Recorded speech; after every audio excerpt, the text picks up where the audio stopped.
اللہ تعالیٰ نے ہمیں راستہ دے دیا، ارشاد فرمایا یا ایھا الذین آمنوا اتقوا اللہ وکونوا مع الصادقین۔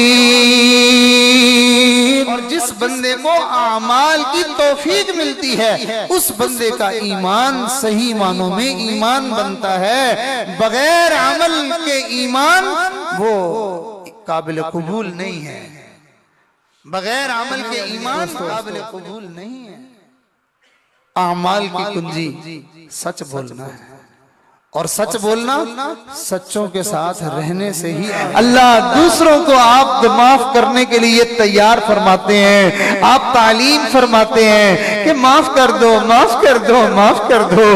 اللہ آج ہم آپ مجرم آپ کے سامنے معافی کے لیے حاضر ہیں، اللہ جی معاف فرما دیجئے، اللہ جی معاف فرما دیجئے، اللہ جی معاف فرما دیجئے، اللہ جی معاف فرما دیجئے۔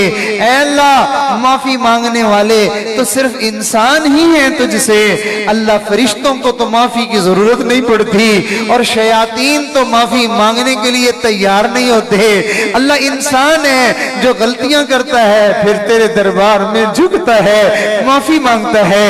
اے اللہ تجھے بندوں کا معافی مانگنا ہی تو پسند ہے، تو نے آدم سے بھول جو کروائی اور انہوں نے دانا جو کھا لیا تھا، پھر جو ہے وہ تو نے آدم سے کہا آدم تو نے غلطی کی ہے، آدم نے کہا ربنا ظلمنا انفسنا وان لم تغفر لنا وترحمنا لنکونن من الخاسرین۔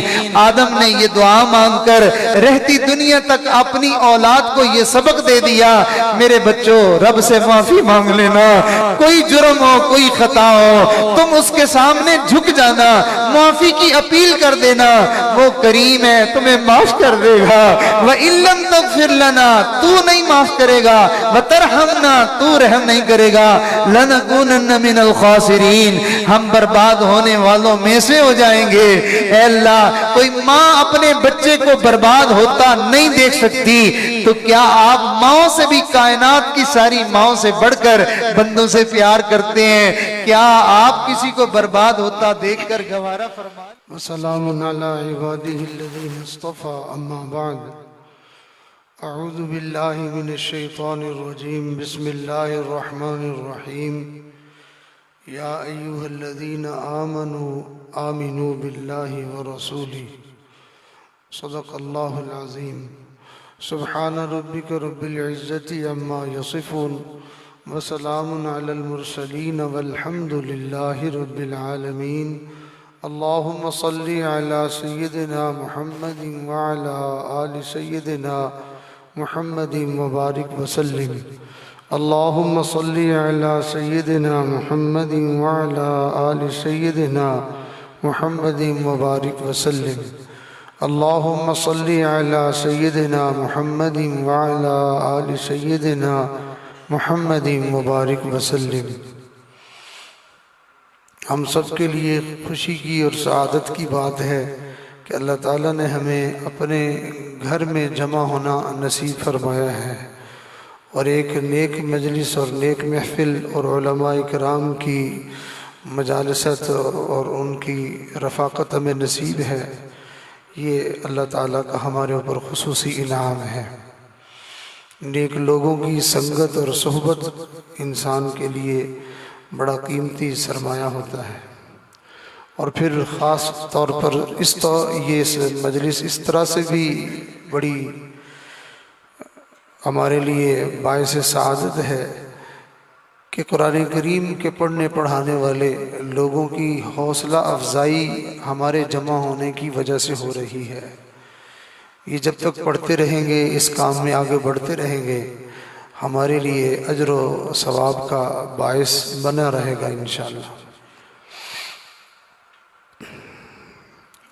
انسان بہت ساری مجلسوں میں، محفلوں میں، چوکوں میں، چراہوں میں بیٹھ کے اپنا وقت گزارتا ہے، لیکن یہ بیٹھنا ہمارا زندگی کا اثاثہ ہے، بڑا قیمتی سرمایہ ہے جو اللہ تعالی ہمیں یہاں بیٹھنے کا موقع عطا فرما رہے ہیں۔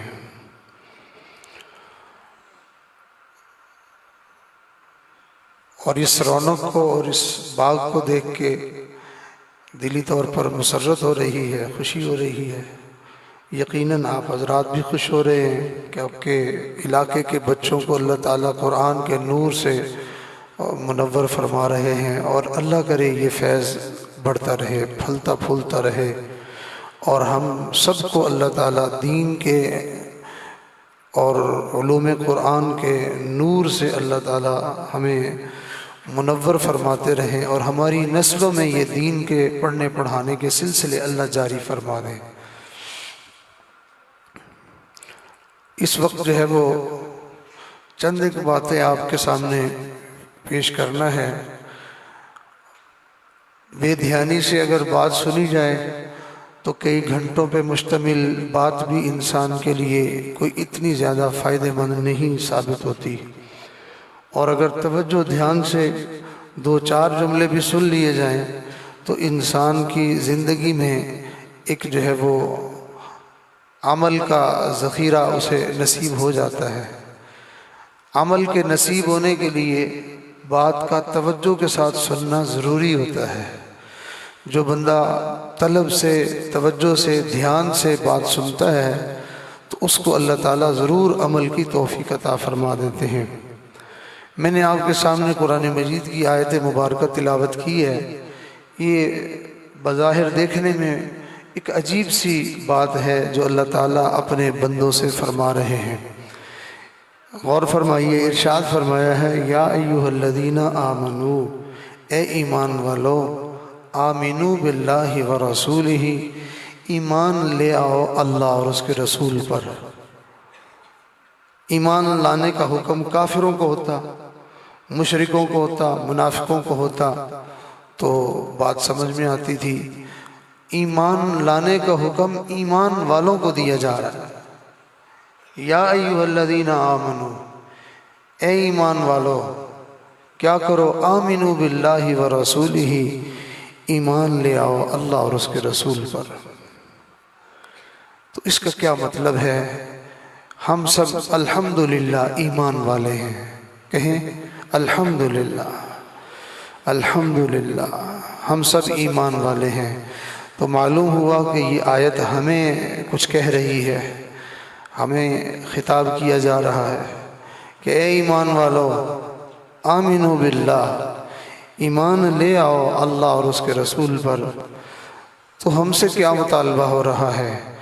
علماء کرام نے اس کی تفسیر بیان کرتے ہوئے ارشاد فرمایا، اللہ تعالیٰ یہ فرما رہے ہیں، اے اوپر اوپر سے ایمان لانے والو، دل کی گہرائیوں سے اب ایمان کی طرف آ جاؤ۔ بعض مفسرین نے فرمایا اپنی عملی زندگی ایمان والی اب اپنا بھی لو۔ اقرار باللسان و تصدیق بالقلب، انسان جب ایمان لاتا ہے تو زبان سے اقرار کرتا ہے اور دل سے اس کی تصدیق کرتا ہے۔ تو فرمایا کیسے پتہ چلے کہ کس بندے نے تصدیق قلبی کر دی ہے؟ تو فرمایا انسان کے تصدیق قلبی کا علم کہ اس نے دل سے ایمان کو قبول کر لیا ہے، اس کا پتہ انسان کے اعمال سے چلتا ہے۔ جو بندہ کسی کے ساتھ کوئی سودا طے کرے کہ یہ پلاٹ میں نے آپ سے خرید لیا، اور وہ کہتا ہے میں نے آپ کو یہ پلاٹ بیچ دیا، اتنی رقم آپ نے مجھے دینی ہے۔ اب جب یہ معاہدہ ہو جاتا ہے، بات ہو جاتی ہے، تو دونوں فریق اس انتظار میں رہتے ہیں کہ اب عملی قدم کون اٹھاتا ہے۔ کیا آیا واقعی وہ جو اس نے بات کی تھی اس کو پورا کرنے کے لیے وہ مجھے لا کے پیسے اور اس کی قیمت پیش کرتا ہے؟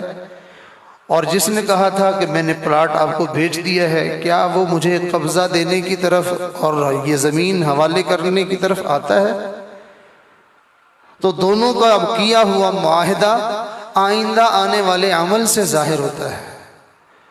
ہم نے کہا آمنت باللہ وملائکتہ وکتبہ ورسله واليوم الآخر والقدر خيره وشره من الله تعالى والبعث بعد الموت آمنت بالله كما هو بأسمائه وصفاته وقبلت جميع أحكامه۔ اللہ میں نے تیرے سارے حکموں کو قبول کر لیا، میں ایمان لے آیا ایسا جیسا کہ تیری ذات ہے، تیری صفات ہے، تیری شان ہے، جیسے تو نے اپنا تعارف کروایا ہے میں نے اسی طرح مان لیا، اور تیرے سارے حکموں کو میں نے قبول کر لیا۔ یہ کہنے کے بعد اب آگے جب نماز کا وقت آئے گا تو یہ ثابت کر دے گا کہ یہ بندہ مومن ہے یا نہیں ہے۔ اگر اس نے نماز نہیں پڑھی ہے تو معاملہ تو وہی کا وہی ہے۔ اسی وجہ سے نبی علیہ السلام نے ارشاد فرمایا کافر اور مومن کے درمیان فرق کرنے والی چیز نماز ہے۔ زبانی جمع خرچ تو کر دیا اس نے، خرد نے کہہ بھی دیا لا الہ، خرد نے زبان سے کلمہ پڑھ بھی لیا، خرد نے کہہ بھی دیا لا الہ، تو کیا حاصل؟ دل و نگاہ مسلمان ہی تو کچھ بھی نہیں۔ زبان سے کلمے پڑھنا اور زبان سے دین کی باتیں کرنا شاید کئی مرتبہ مسلمان کو اتنا نہیں آتی ہیں جتنا کہ کافروں کو دین کے بارے میں باتیں آتی ہیں۔ کتنے کافر ہیں جو قرآن مجید کا لفظ بلفظ ترجمہ آپ کو سنا سکتے ہیں، کتنے کافر ہیں جو نبی علیہ السلام کی سینکڑوں حدیثیں ان کو یاد ہیں اور اس کا ترجمہ اور اس کی تشریح وہ بڑے اعلیٰ طریقے سے وہ لوگوں کے سامنے بیان کر سکتے ہیں، اور ان کو دین کے جو ہے وہ سینکڑوں مسائل فقہی وہ ان کو یاد ہیں، اور بہت ساری دعائیں اور بہت سارے کلمات جو شاید عام نیک مسلمان کو بھی یاد نہیں وہ ان کافروں کو یاد ہے۔ بلکہ کئی مرتبہ کافر اپنی تقریر میں قرآن کریم کی آیات زبانی پڑھتے ہیں اور اس سے باقاعدہ استدلال کرتے ہیں کہ فلاں جگہ پر قرآن میں یہ آیت ہے اور اس کا یہ مطلب ہے، تو مسلمانوں کو تو اتنا پتہ نہیں ہوتا۔ تو کیا ایسا کرنے سے مسلمان ہو جاتا ہے؟ نہیں، مسلمان کی مسلمانی، مومن کا ایمان اس کے عمل سے ظاہر ہو جاتا ہے۔ آج کا مسلمان عمل سے اپنے آپ کو خالی کر چکا ہے، محروم کر چکا ہے، بے عمل مسلمانوں کی کثرت ہے۔ اور یاد رکھیں کہ جب قرآن و حدیث بیان کی جاتی ہے اور اس میں مسلمانوں کے لیے، ایمان والوں کے لیے بڑے بڑے انعامات کے وعدے اور بڑی بڑی مدد کے وعدے اور بڑی جو ہے وہ رحمتوں کے وعدے، بڑی برکتوں کے باتیں، لیکن جب ہم اپنی زندگی میں غور کرتے ہیں تو وہ قرآن میں، حدیث میں جو وعدے کیے ہوئے ہوتے ہیں ہمیں وہ پورے ہوتے ہوئے نظر نہیں آتے، تو نعوذ باللہ ثم نعوذ باللہ ہماری نظر پھر اپنے عمل کی کوتاہی کی طرف نہیں جاتی ہے بلکہ ہماری نظر اللہ کی طرف جاتی ہے۔ اللہ اور اس کے رسول نے یہ وعدہ کیا ہے اور وہ پورا تو نہیں ہو رہا۔ تو جب اللہ اور اس کے رسول کے وعدوں پر کسی کو شک ہو جائے تو آپ بتائیے اس کا ایمان رہتا ہے؟ تو بے عملی انسان کو بے ایمان بنا دیتی ہے۔ کیوں؟ اس طور پر کہ جب وہ عمل نہیں کرے گا تو اس عمل کے ملنے والے ثمرات اور برکات اور اس کے نتائج جو اس پر جو ہے وہ ثابت ہونے تھے وہ بھی نہیں آئیں گے۔ جب وہ بھی نہیں آئیں گے تو نتیجہ یہ نکلے گا، ہمیں تو یہ کہا گیا تھا مسلمان کی یوں مدد کی جائے گی، مسلمان کی اللہ رب العزت دعائیں قبول کریں گے اور مسلمان کو اللہ تعالیٰ یہ جو ہے وہ نعمت دیں گے اور یہ دیں گے، اور ہمیں تو کچھ بھی نہیں مل رہا۔ بے عملی زندگی نے آج ہمیں اللہ سے بہت دور کر دیا ہے، بے عملی زندگی نے آج ہمیں اللہ کی رحمتوں سے بہت دور کر دیا ہے، بے عملی زندگی نے آج ہمیں برکتوں سے محروم کر دیا ہے، اور بے عملی زندگی نے ہمیں زندگی کے سکون سے اور زندگی کی راحتوں سے محروم کر دیا ہے۔ انسان کی زندگی میں جو اعمال ظاہر ہوتے ہیں اس کے اعمال کے مطابق اس کی زندگی میں اس کے اثرات ظاہر ہوتے ہیں. اعمال اچھے ہوتے ہیں اثرات اچھے آتے ہیں، اعمال برے ہوتے ہیں تو پھر اس کے نتائج بھی ویسے آتے ہیں. میں بولتے ہوئے پورے دن میں کتنی دفعہ میں جھوٹ بول گیا، اس طرف خیال نہیں ہے. اب اس جھوٹ کا نتیجہ کیا نکلے گا؟ جھوٹ کا نتیجہ یہ نکلے گا کہ جس آدمی کو جھوٹ بولنے کی عادت پڑے گی، بڑی دھیان سے سننے کی، دل میں اتارنے والی بات ہے، جس آدمی کو جھوٹ بولنے کی عادت پڑے گی اس بندے سے نیکی کی توفیق چھین لی جائے گی. ایک حدیث مبارکہ ہے جس کا مفہوم ہے کہ ہر چیز کی کوئی نہ کوئی کنجی ہوتی ہے جس سے اس کا تالا کھلتا ہے. جیسے جنت کی کنجی کلمہ طیبہ، کہ جسے کلمہ نصیب نہیں ہوا وہ ساری زندگی تہجد پڑھتا رہے، ساری زندگی سجدے میں سر رکھے، ساری زندگی عبادت میں گزارے، لیکن کلمہ اس نے نہیں پڑھا ہے، یعنی ہے وہ کافر، نیکی کرتا رہتا ہے، تو یہ جنت میں جانے سے رہا، یہ جنت میں نہیں جائے گا. اس لیے کہ جنت کی چابی اس کے پاس نہیں ہے. جنت میں جانے کی جو کنجی ہے وہ کلمہ طیبہ ہے. کلمہ طیبہ پڑھنے کے بعد پھر جو نیکی کرے گا تو پھر جنت کا دروازہ بھی کھلے گا اور اس کے اعمال کے مطابق جنت کے اس کو درجات بھی نصیب ہوں گے. تو اسی طرح نبی علیہ السلام نے ارشاد فرمایا نماز کی کنجی وضو ہے، یعنی جس آدمی نے وضو ہی نہیں کیا تو اس کو نماز کیا نصیب ہوگی؟ وہ نماز پڑھ ہی نہیں سکتا. اگر اس نے پڑھ لی ہے تو اس کی نماز سرے سے ہونی ہی نہیں ہے، گویا کہ وہ نماز میں داخل ہی نہیں ہو سکتا اس کے جب تک کہ اس کے پاس اس کے نماز میں داخلے کی کنجی نہیں ہے. اور نماز میں داخلے کی کنجی وضو ہے. کسی کو بتایا گیا کہ بھئی بغیر وضو کے نماز نہیں ہوتی، اس نے کہا کیوں نہیں ہوتی؟ میں نے تو کئی دفعہ پڑھی ہے. تو ہمارا معاملہ بھی ایسا ہی ہے، ہم کہتے ہیں بھلا کیسے نہیں ہو سکتا، ہم تو کرتے ہیں.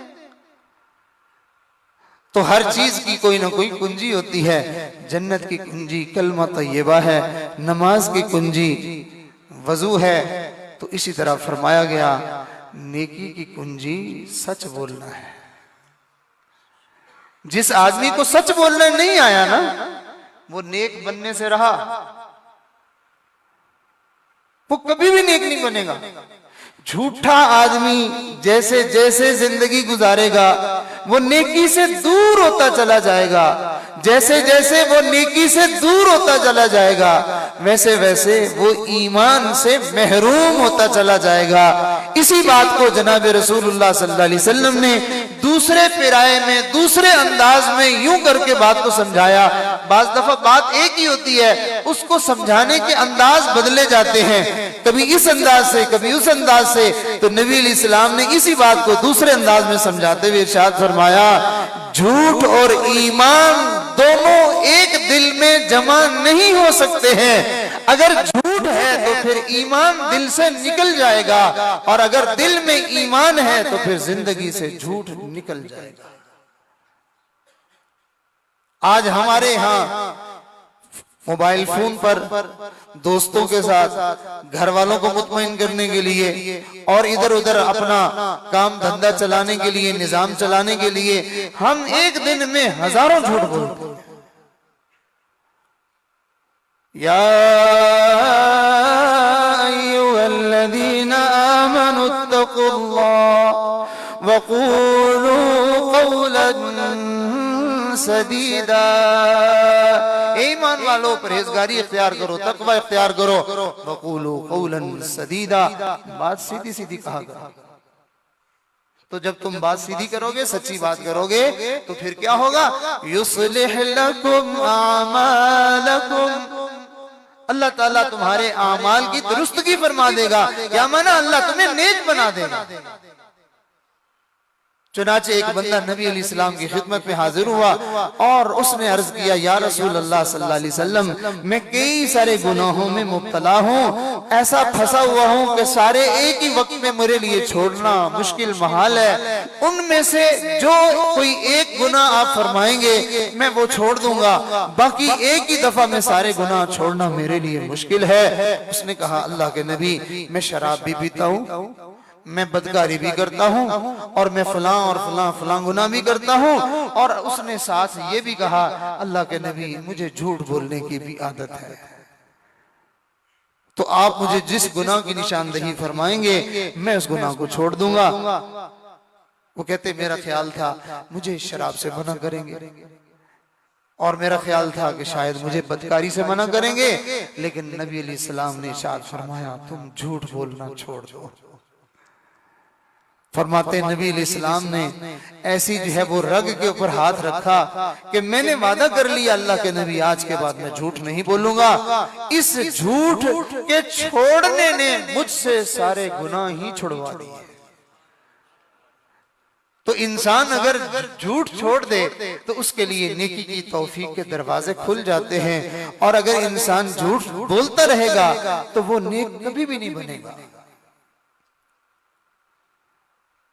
تو انسان اعمال والی زندگی کی طرف قدم نہیں بڑھاتا۔ اب یہ ہمیں سچائی نصیب کیسے ہوگی؟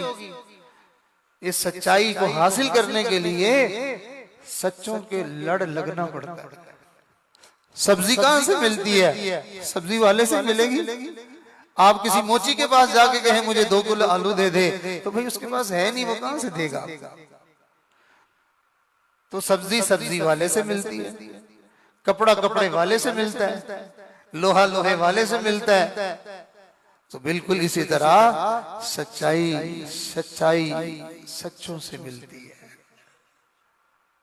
قرآن مجید میں آپ غور فرمائیں تو اللہ رب العزت نے یہی بات ارشاد فرمائی یا ایھا الذین آمنوا اتقوا اللہ، اے ایمان والو تقوی پرہیزگاری والی جو ہے وہ صفت اختیار کر لو، تم اللہ کے نیک اور پاک بندے بن جاؤ، گناہوں سے جان چھڑوا لو، نیکی والی زندگی اختیار کر لو۔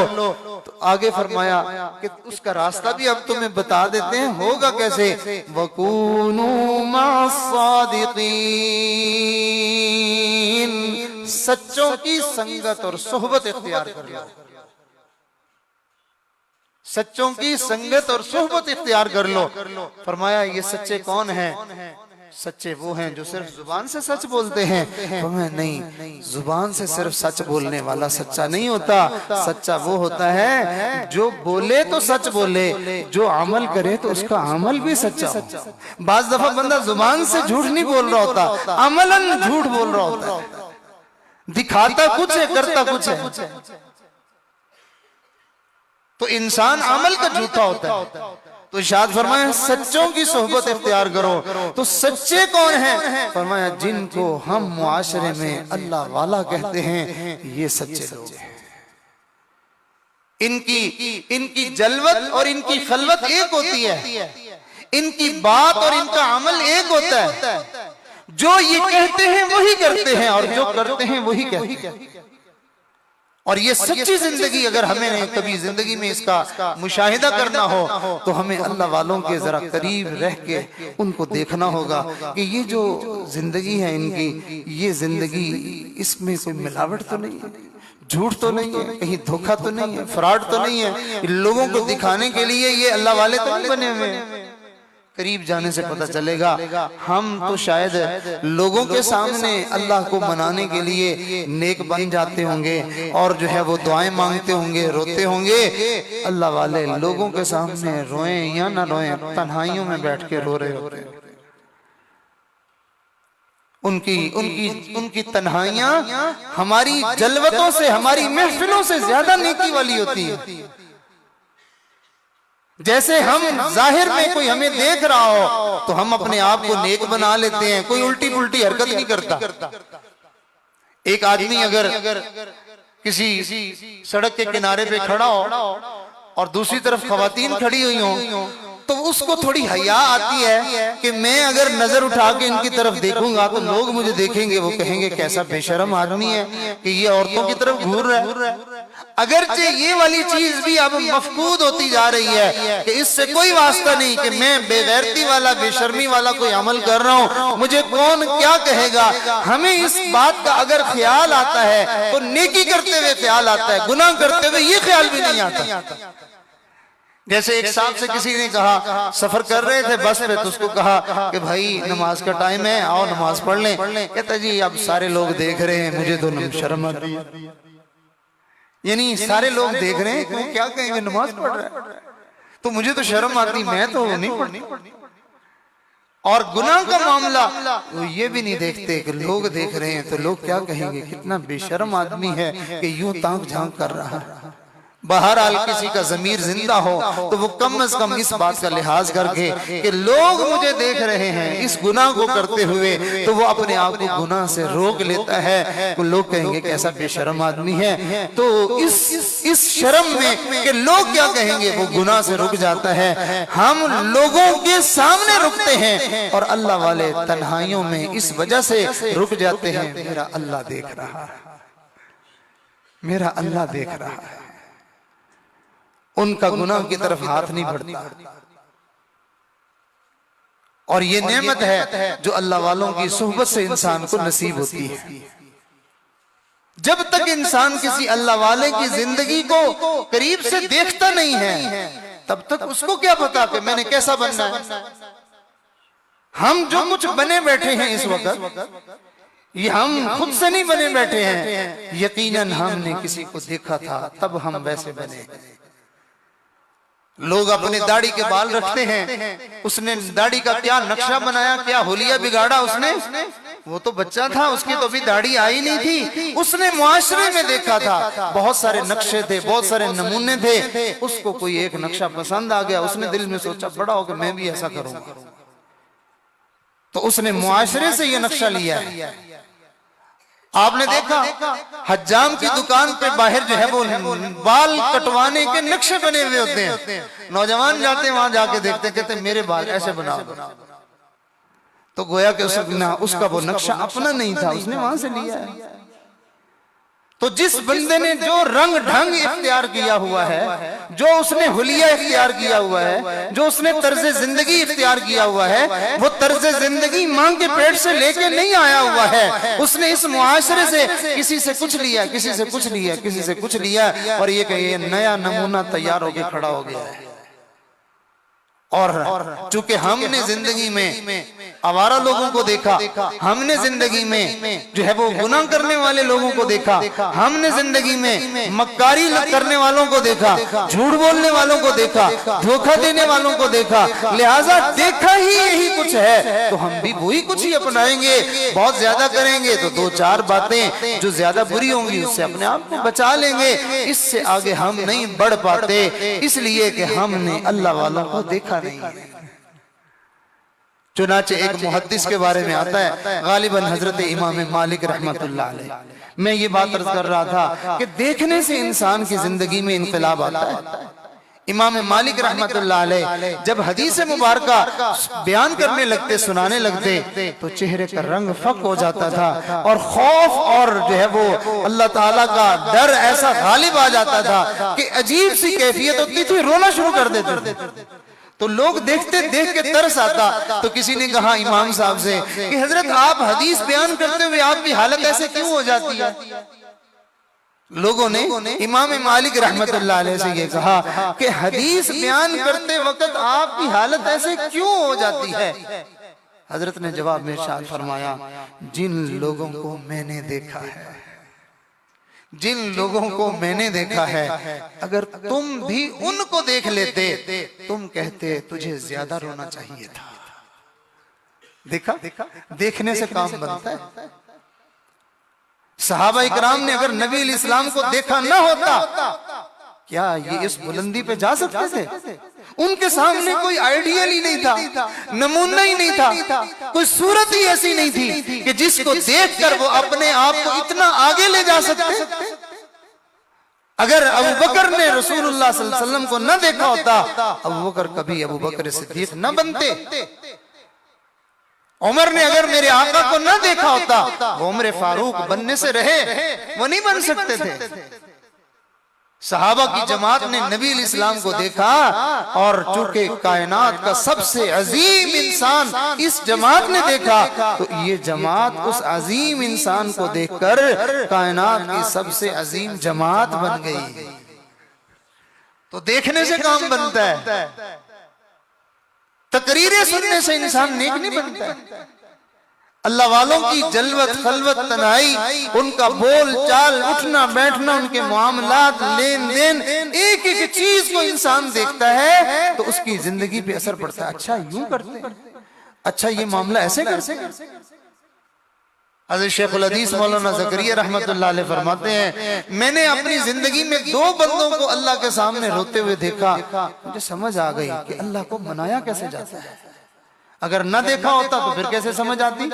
فرمایا ایک میں نے اپنے والد گرامی حضرت مولانا یحییٰ رحمت اللہ علیہ کو دیکھا، اور دوسرا میں نے حضرت شیخ العربی والعجم حضرت مولانا سید حسین احمد مدنی رحمت اللہ علیہ کو میں نے دیکھا کہ تہجد کے وقت میں نے ان کو دیکھا کہ وہ نماز نوافل پڑھنے کے بعد جب دعا مانگنے بیٹھتے تھے تو رونا شروع کرتے تھے، روتے روتے چیخیں مارنا شروع کر دیتے تھے، اور یہاں تک کہ جیسے کوئی بچہ اس کی اماں اس کو پیٹ رہی ہو تو وہ اچھل اچھل کے زمین سے گرتا ہے تکلیف کی وجہ سے، اور چیخ چیخ کے روتا ہے۔ فرماتے ہیں میں نے ان بزرگوں کو اللہ کو منانے کے لیے یوں تڑپ تڑپ کے روتے ہوئے دیکھا، تو پتہ چلا نا کہ کیسے روتے ہیں۔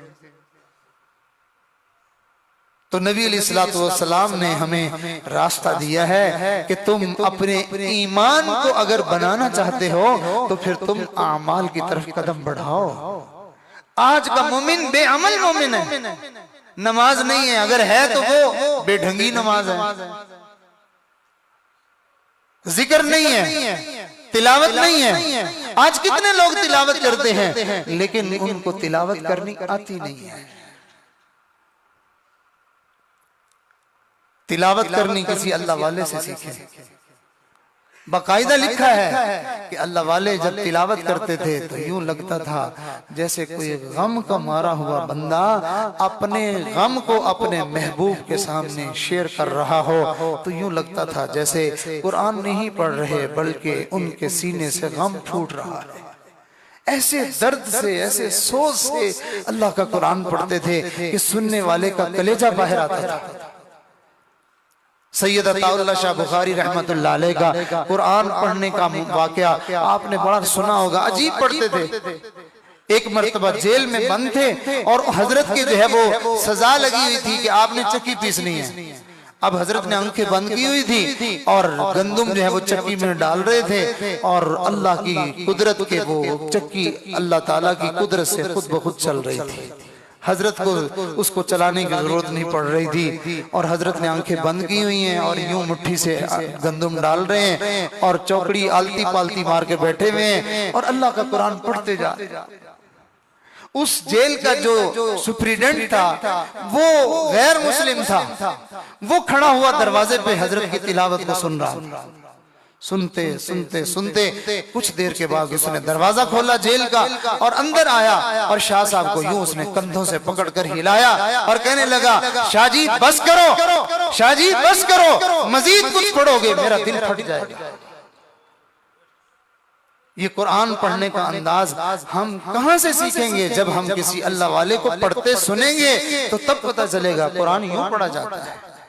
ہم نماز تب صحیح پڑھیں گے جب کسی اللہ والے کو نماز پڑھتے ہوئے دیکھیں گے، ہم دعا تب صحیح مانگیں گے جب ہم کسی اللہ والے کو دعا مانگتے ہوئے دیکھیں گے۔ تو دیکھنے سے انسان کی زندگی سنورتی ہے، اور ہم نے اللہ والے چونکہ دیکھے نہیں ہیں، اگر ہم نے دیکھے ہیں تو صرف جا کے چہرہ دیدار کر کے اٹھ کے واپس آ جاتے ہیں، ہم ان کی زندگی کا مطالعہ نہیں کرتے ہیں۔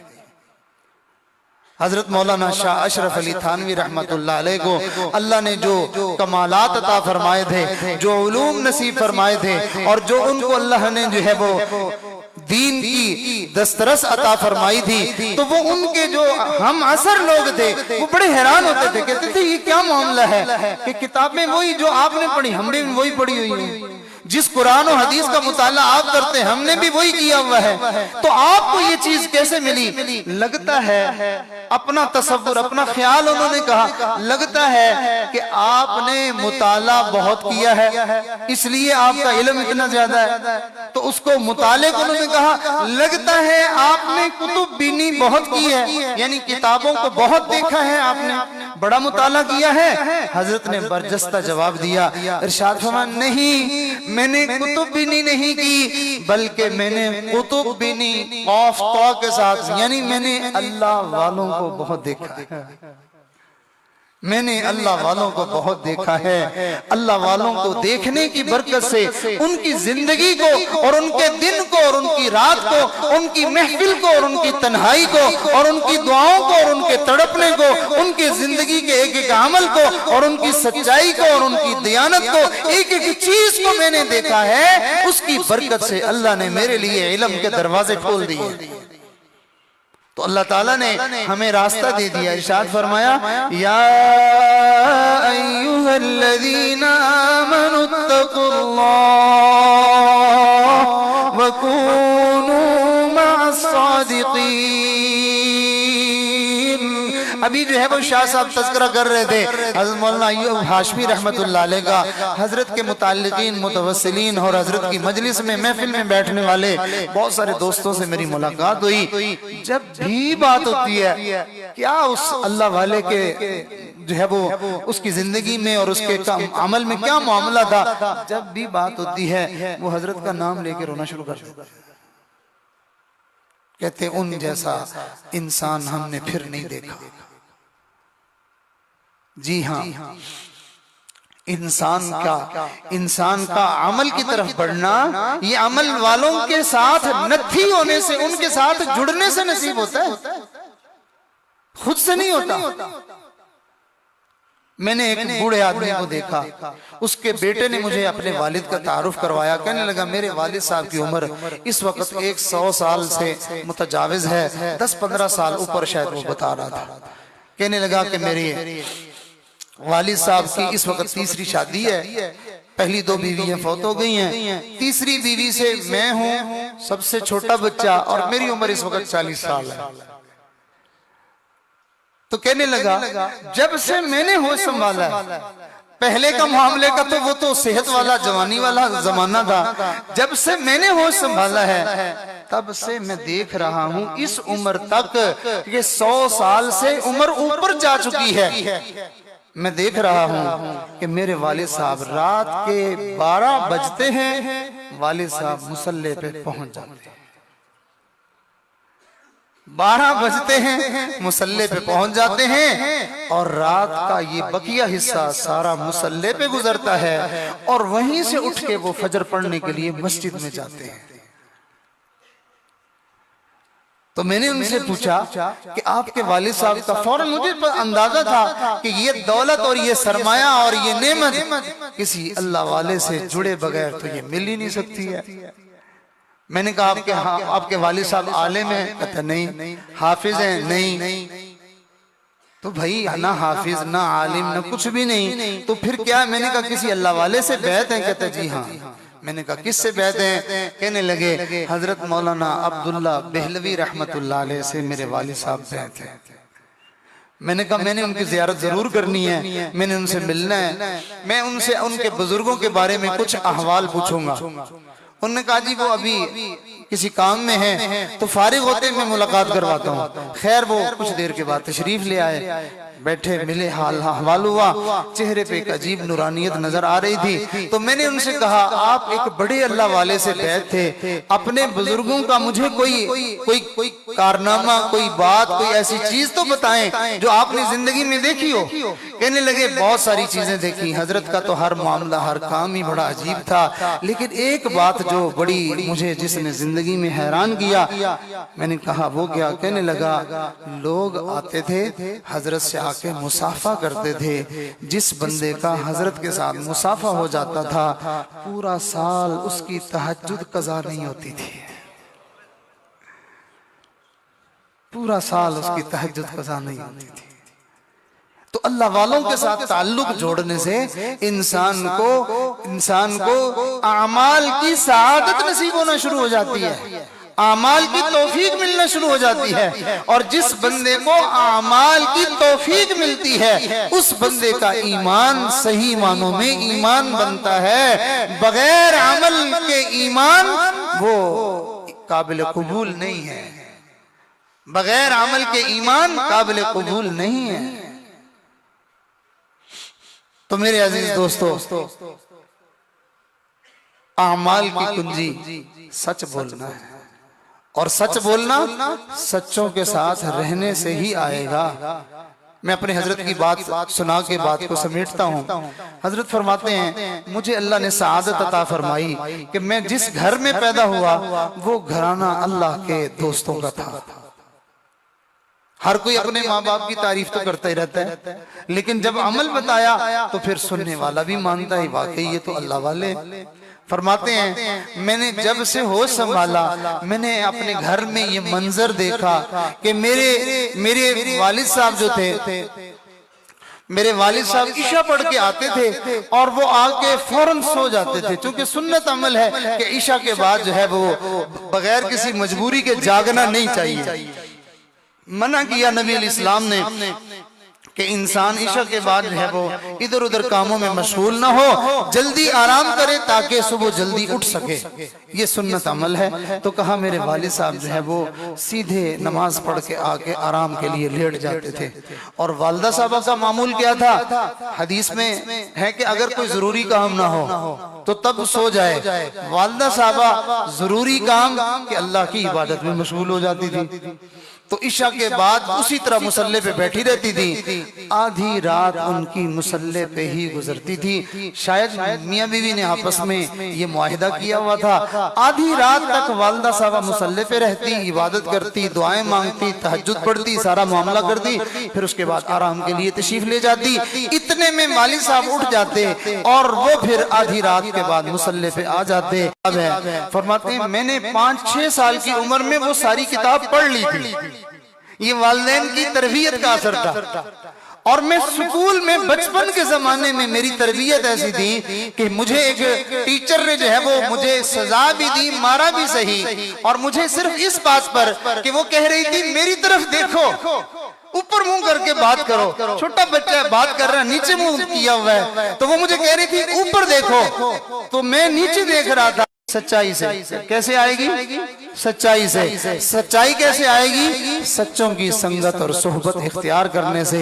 اور سچے دنیا میں کہاں ہیں بھائی؟ ڈھونڈنے سے مل جاتے ہیں، دیسی گھی مل نہیں جاتا، لیکن ہر دکان سے تو نہیں ملتا نا، ذرا ڈھونڈنا پڑتا ہے۔ پہلے زمانے میں عام تھا تو اس لیے ہر گھر سے مل جاتا تھا، ہر دکان سے مل جاتا تھا، تو اسی طرح پہلے زمانے میں اللہ والے عام تھے، ہر گلی میں، ہر محلے میں، ہر جگہ میں اللہ والے موجود ہوتے تھے۔ آج بھی اللہ والے ہیں لیکن نایاب ہیں، کامیاب ہیں، کم ملتے ہیں، لیکن یہ کہ اللہ والے نہیں ہیں ایسا نہیں، ایسا نہیں ہے، اللہ والے آج بھی موجود ہیں۔ تو انسان کو چاہیے کہ اپنی زندگی کو ایمانی زندگی بنانے کے لیے، عملی زندگی بنانے کے لیے، اور نیکی والی تقوی والی زندگی بنانے کے لیے، اور اللہ کے مومن بندوں میں اپنا نام لکھوانے کے لیے اس کو چاہیے کہ وہ اللہ والوں کی صحبت اور سنگت اختیار کرے۔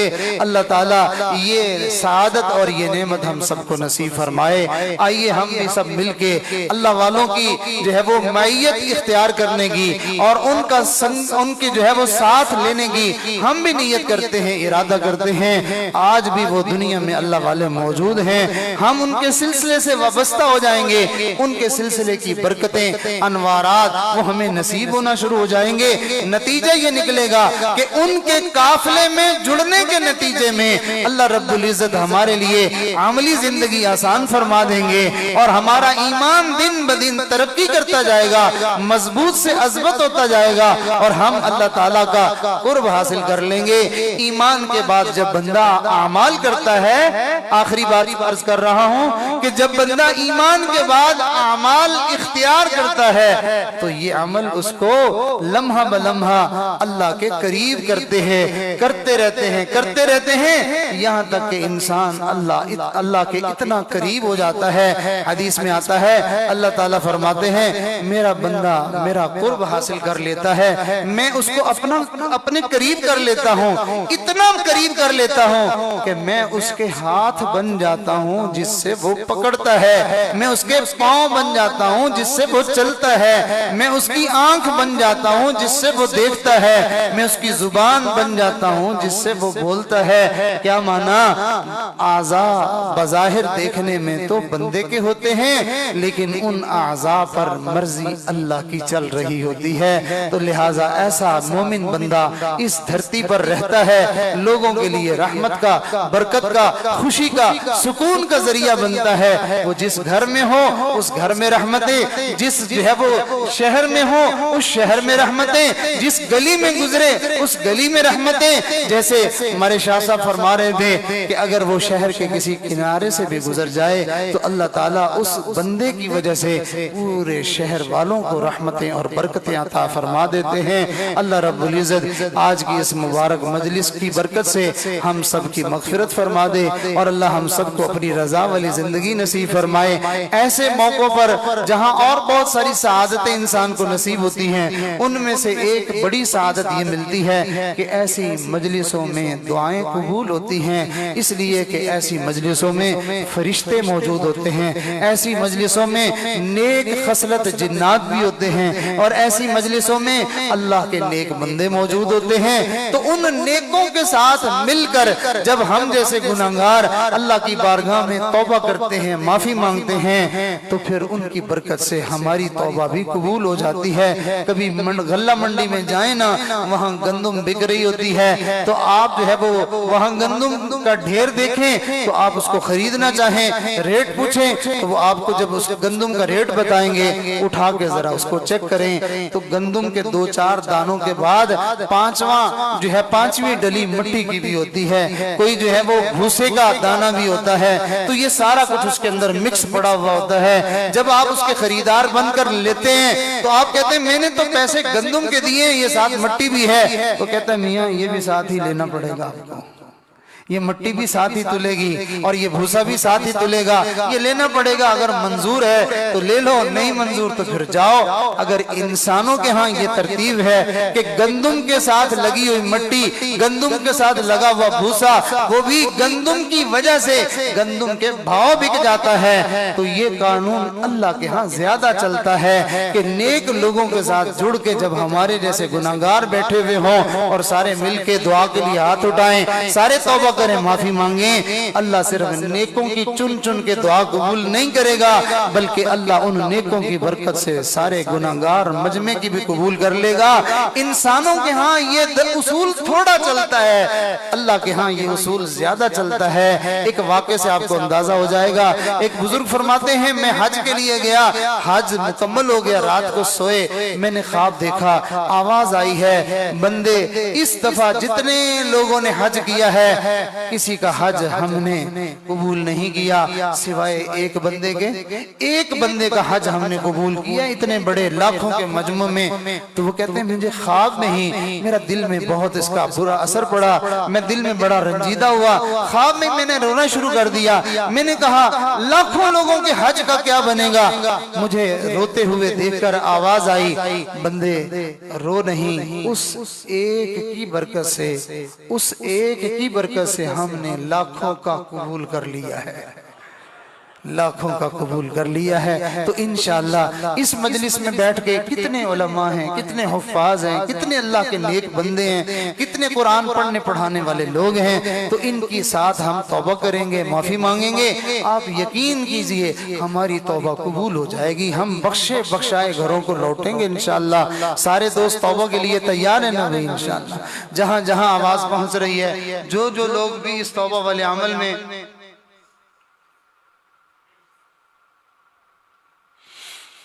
شریک ہونا چاہیں وہ دل میں نیت فرما لیں۔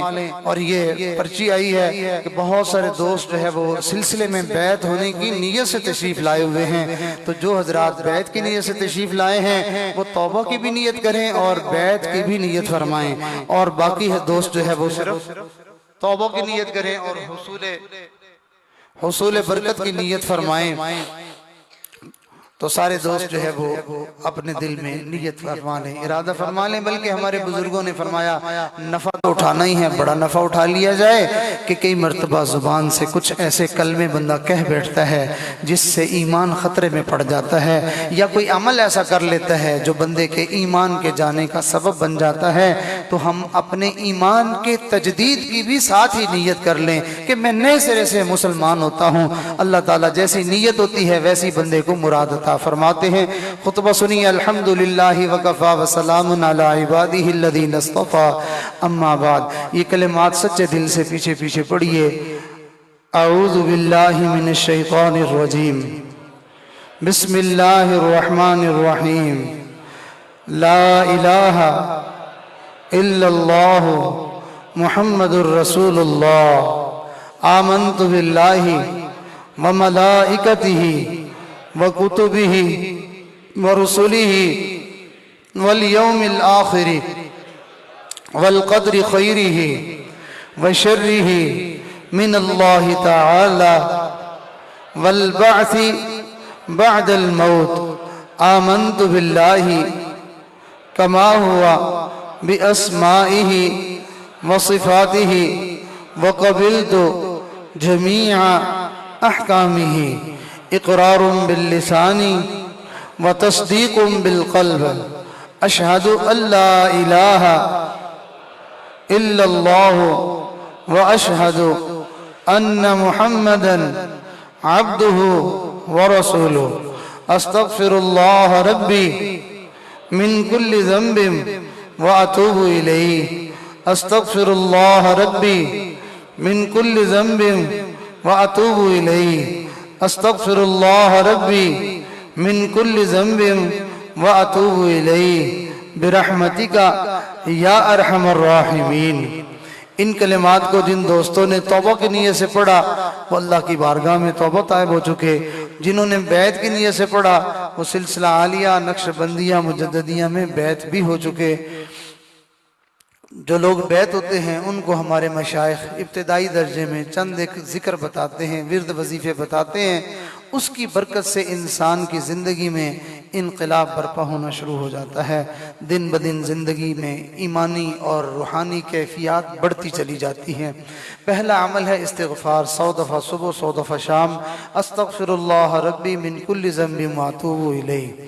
دوسرا عمل ہے درود شریف، 100 دفعہ صبح 100 دفعہ شام، اللہم صلی علی سیدنا محمد وعلی آل سیدنا محمد مبارک وسلم، 100 دفعہ صبح 100 دفعہ شام۔ اور تیسرا عمل قرآن پاک کی تلاوت۔ لیکن قرآن پاک کی تلاوت کے لیے یہ ضروری ہے کہ قرآن سیکھ کر پڑھا جائے، بغیر سیکھے نہیں۔ ابھی آپ نے دیکھا ہماری اسی مجلس میں ماشاءاللہ بڑی عمر میں اور 2 علماء کے جو ہے وہ والد ہیں، اس بندے نے کوئی اپنے لیے عار نہیں بنائی کہ میں اب عالموں کا باپ ہوں تو میں اب بچہ بن کے قرآن پڑھنا شروع کر دوں۔ یہ جو عاجزی ہے اللہ کے لیے، اس کی وجہ سے اللہ کے ہاں انسان کو بڑا درجہ نصیب ہوتا ہے۔ تو قرآن مجید سیکھ کر پڑھے۔ جو بندہ ایک آیت سیکھے، جو بندہ قرآن کی ایک آیت سیکھے، اس کو 100 رکعت نفل نماز پڑھنے سے زیادہ ثواب ملتا ہے۔ اتنا بڑا اجر اللہ تعالیٰ فرماتے ہیں۔ تو قرآن مجید کی تلاوت روزانہ کرے۔ اور اگلا عمل ہے کہ صبح شام 15-20 منٹ اللہ کے ذکر میں وقت گزارے۔ اور ذکر کا طریقہ ہمارے سلسلہ نقشبندیہ میں دوسرے سلاسل سے ذرا مختلف ہے۔ دوسرے سلسلوں میں زبان سے ذکر کیا جاتا ہے، کرتے کرتے پھر آخر میں جا کے دل کا سبق ملتا ہے۔ ہمارے سلسلے میں جو ہے وہ ابتدا میں ہی دل والے ذکر کو سکھایا جاتا ہے۔ طریقہ اس کا یہ ہوتا ہے کہ آنکھیں بند ہوں، سر جھکا ہوا ہو، انسان اپنے دل کی طرف دھیان کر کے یہ سوچے میرے دل میں اللہ تعالیٰ کی طرف سے میرے بزرگوں کے دلوں سے ہوتا ہوا نور آ رہا ہے، دل کی ظلمت سیاہی دور ہو رہی ہے، اور اس نور کے ملنے کی وجہ سے میرے دل کی دھڑکنوں سے جو آواز ہے وہ آواز یہ ہے، اللہ اللہ اللہ اللہ اللہ اللہ اللہ۔ میرا دل اللہ اللہ بول رہا ہے اور میں سن رہا ہوں۔ اس عمل کی مشق 15-20 منٹ جاری رکھے، انشاءاللہ صبح و شام اس مشق کو کرنے سے یہ دل اللہ اللہ کہنے کا عادی بن جائے گا، پھر چلتے پھرتے اٹھتے بیٹھتے ہر وقت اللہ اللہ ہوتی رہے گی انشاءاللہ۔ اور چلتے پھرتے اٹھتے بیٹھتے سوچوں میں خیالوں میں اللہ کو یاد کرنا، ہاتھ کار ول دل یار ول، ہاتھوں سے دنیا کا کام دھندہ کرتے رہیں اور دل سے اپنے اللہ کو یاد کرتے رہیں۔ اور چھٹا عمل ہے کہ اپنے بزرگوں کے ساتھ نسبت رکھے، رابطے میں رہے، ان کے ساتھ محبت کا تعلق رکھے، آنا جانا رکھے۔ مجالس ہوتی رہتی ہیں ہر کچھ عرصے کے بعد، پھر یہاں سے ساتھی اجتماع پہ بھی تشریف لے جاتے ہیں، خانے وال کا اجتماع ہوتا ہے، جو حضرات کی وہاں نسبت ہے وہاں تشریف لے جاتے ہیں، جھنگ اجتماع ہوتا ہے وہاں تشریف لے جاتے ہیں، بہت سارے دوست جو ہے وہ رحیم یار خان اجتماع میں تشریف لاتے ہیں۔ تو یہ سلسلہ چلتا رہتا ہے، ایمان کی تازگی ہوتی رہتی ہے۔ اور یہ فقیر بھی گاہے بگاہے یہاں آپ کے شہر میں حاضری دیتا ہے اور دوستوں سے ملاقات ہوتی ہے، مذاکرہ ہوتا ہے ایمان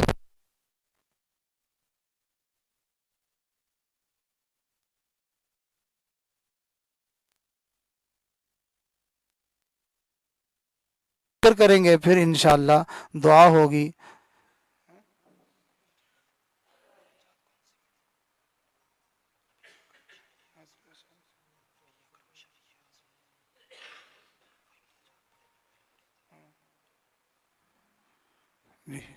تو تمام حضرات تھوڑی دیر کے لیے مخلوق کو دل سے نکال دیں، خالق کی یاد سے اپنے دل کو روشن اور منور کر لیں۔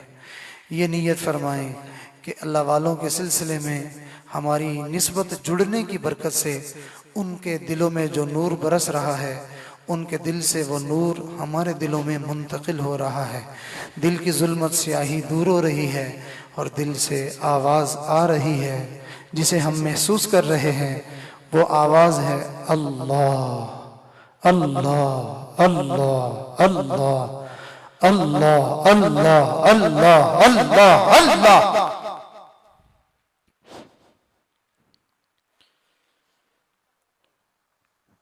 میں تیرے سامنے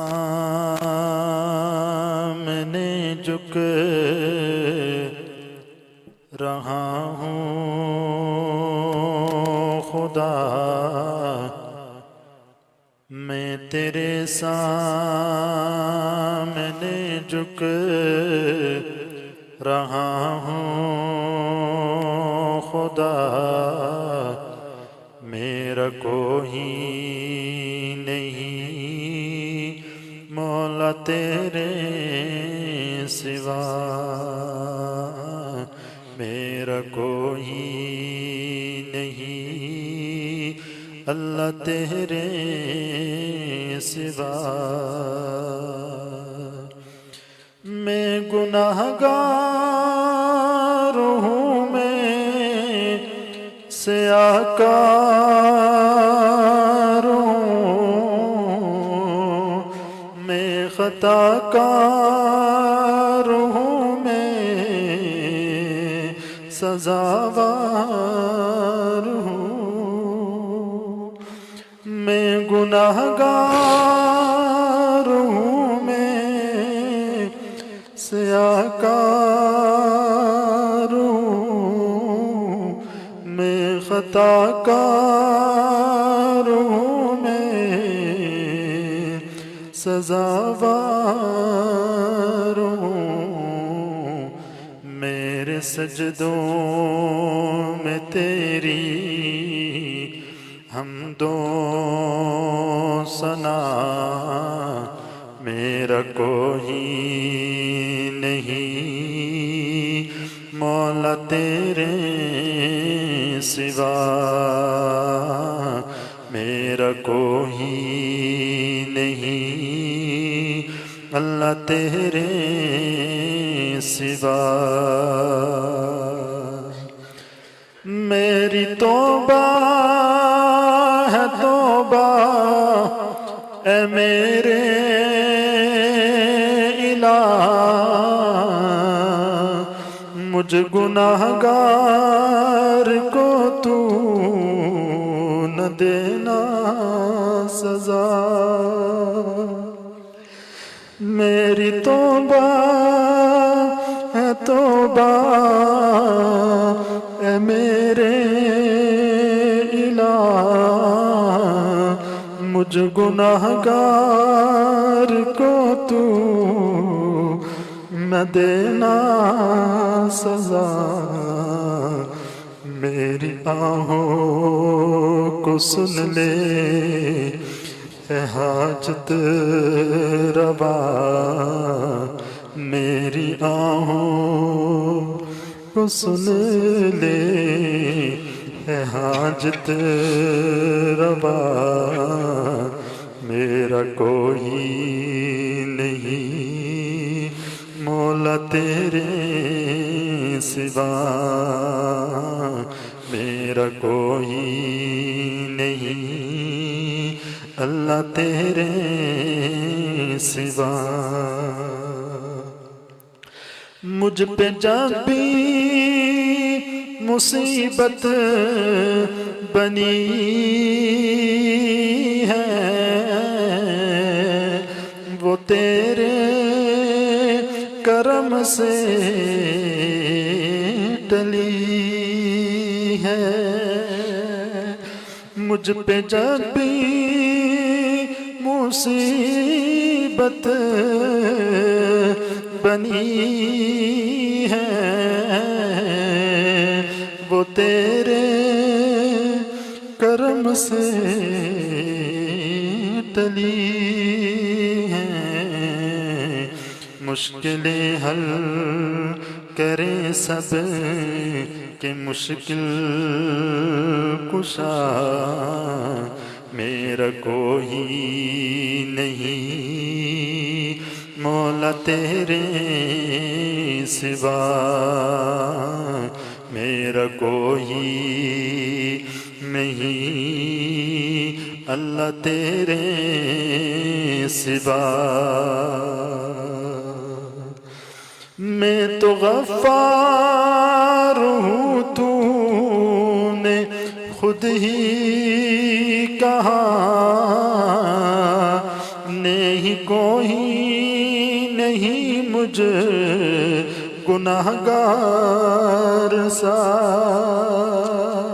میں تو غفار ہوں تو نے خود ہی کہا، نہیں کوئی نہیں اس گناہگار کا، بخش دوں گا میں تم کو یہ تو نے کہا، میرا کوئی نہیں مولا تیرے سوا، میرا کوئی نہیں مولا تیرے سوا، میری توبہ ہے توبہ اے میرے خدا، اللہ اللہ اللہ اللہ اللہ، نہ دینا سزا، میری توبہ ہے توبہ اے میرے الہ، مجھ گناہگار کو تو نہ دینا سزا، میری آہوں کو سن لے، میری آہوں کو سن لے اے حاجت روا، میرا کوئی نہیں اللہ تیرے سوا، میں تیرے سامنے جھک رہا ہوں خدا، میرا کوئی نہیں مولا تیرے سوا، میرا کوئی نہیں مولا تیرے سوا.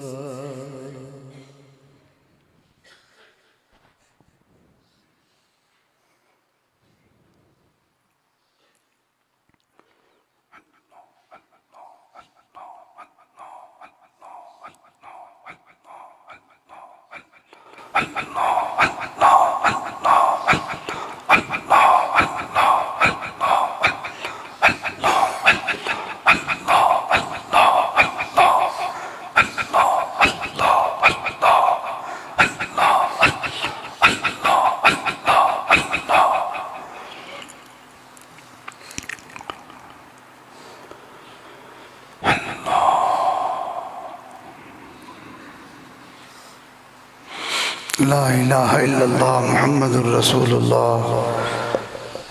ایک سخی کے دربار پہ کچھ محتاج فقیر ہیں، ایک غنی کے دربار پہ کچھ منگتے ہیں، ایک آقا کے دربار پہ کچھ غلام ہیں، ایک بخشش کے دریا بہانے والے مہربان کے دربار پہ کچھ گنہگار ہیں. انتہائی عاجزی سے، مسکنت سے، بڑی منت سماجت سے، بڑی آہوزاری سے، بڑے فریادی بن کر اللہ کے سامنے ہم اپنی عرضی پیش کریں.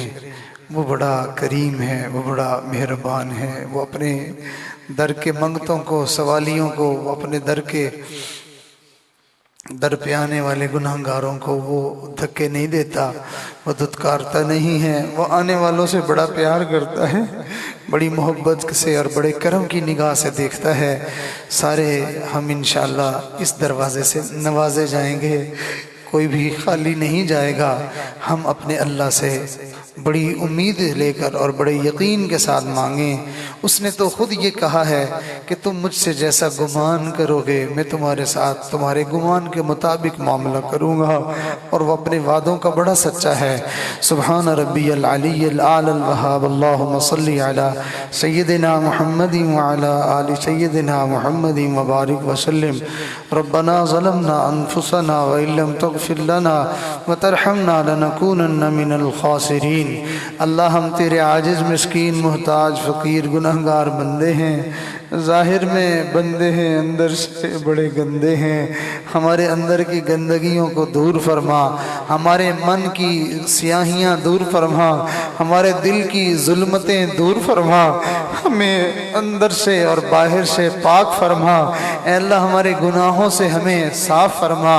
اے کریم پروردگار، یہ سارا مجمع آپ سے معافی مانگنے کے لیے آپ کے دربار میں جمع ہیں، اور یہ سارے اس سوچ اور اس خیال سے آئے تھے نیک مجلس ہے، نیک لوگ جمع ہوں گے، میں بھی چلتا ہوں، شاید ان نیکوں کی وجہ سے میری بھی بخشش ہو جائے. اے اللہ جتنا مجمع آیا ہے سب یہی سوچ کے آ رہے تھے، آج جاؤں گا شاید اللہ راضی ہو جائے. اللہ تجھے ناراض کرنے کے لیے کوئی ایک بھی یہاں نہیں آیا.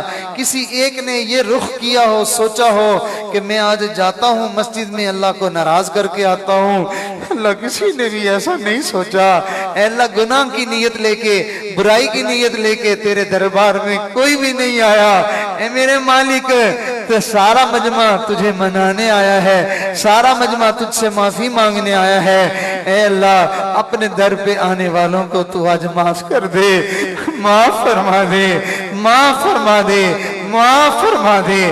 تو اپنے نبی کے ذریعے سے اپنے بندوں تک یہ پیغام پہنچواتا ہے. میرے نبی ان کو کہہ دو کوئی معافی مانگے تو دیر نہ کرنا، جلدی سے معاف کر دینا.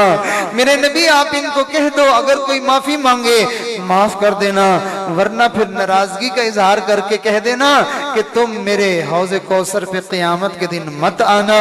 اے اللہ معاف نہ کرو گے، آپ نے کہا معاف نہیں کرو گے، قیامت کے دن میں بھی معاف نہیں کروں گا. گویا کہ بندوں کو تو نے تیار کیا، ترغیب دی، میرے بندوں تم سے کوئی معافی مانگے معاف کر دینا. اللہ دوسروں کو آپ معاف کرنے کے لیے تیار فرماتے ہیں، آپ تعلیم فرماتے ہیں کہ معاف کر دو، معاف کر دو، معاف کر دو. اللہ آج ہم آپ مجرم آپ کے سامنے معافی کے لیے حاضر ہیں. اللہ جی معاف فرما دیجئے، اللہ جی معاف فرما دیجئے، اللہ جی معاف فرما دیجئے، اللہ جی معاف فرما دیجئے. اے اللہ معافی مانگنے والے تو صرف انسان ہی ہیں تجھ سے، اللہ فرشتوں کو تو معافی کی ضرورت نہیں پڑتی اور شیاطین تو معافی مانگنے کے لیے تیار نہیں ہوتے، اللہ انسان ہے جو غلطیاں کرتا ہے پھر تیرے دربار میں جھکتا ہے، معافی مانگتا ہے۔ اے اللہ تجھے بندوں کا معافی مانگنا ہی تو پسند ہے، تجھے تو نے آدم سے بھول جو کروائی اور انہوں نے دانا جو کھا لیا تھا، پھر جو ہے وہ تو نے آدم سے کہا آدم تو نے غلطی کی ہے، آدم نے کہا ربنا ظلمنا انفسنا وَإِن لَّمْ تَغْفِرْ لَنَا وَتَرْحَمْنَا لَنَكُونَنَّ مِنَ الْخَاسِرِينَ۔ آدم نے یہ دعا مانگ کر رہتی دنیا تک اپنی اولاد کو یہ سبق دے دیا، میرے بچوں رب سے معافی مانگ لینا، کوئی جرم ہو کوئی خطا ہو تم اس کے سامنے جھک جانا، معافی کی اپیل کر دینا، وہ کریم ہے تمہیں معاف کر دے گا۔ وَإِن لَّمْ تَغْفِرْ لَنَا تو نہیں معاف کرے گا، وَتَرْحَمْنَا تو رحم نہیں کرے گا، لَنَكُونَنَّ مِنَ الْخَاسِرِينَ ہم برباد ہونے والوں میں سے ہو جائیں گے۔